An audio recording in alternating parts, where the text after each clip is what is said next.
پیارے محبوب علیہ السلام فرماتے میں ایسے اعمال تمہیں نہ بتاؤں کہ جن اعمال کو کرنے کی وجہ سے اللہ تمہارے گناہوں کو معاف کر دیتا ہے، جن اعمال کی وجہ سے رب العالمین تمہارے درجات کو بلند کر دیتا ہے۔ نبی علیہ السلام نے اس حدیث کے اندر دوسرا عمل بتایا، وہ یہ ہے کہ جب تم نے وضو کر لیا، نماز ابھی نہیں پڑھی، صرف وضو کیا ہے، صرف وضو کیا ہے، اللہ نے گناہ معاف کرنا شروع کر دیے، تمہارے درجات کو بلند کرنا شروع کر دیے۔ نبی علیہ السلام فرماتے اب اسی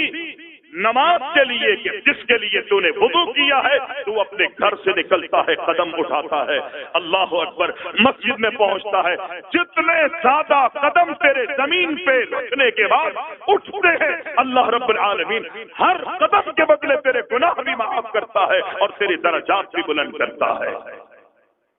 ہر قدم کے بدلے تیرے گناہ معاف کیے جاتے ہیں اور تیرے درجات کو بلند کیا جاتا ہے۔ ابھی نماز نہیں پڑھی، نماز کے لیے مسجد جا رہا ہے،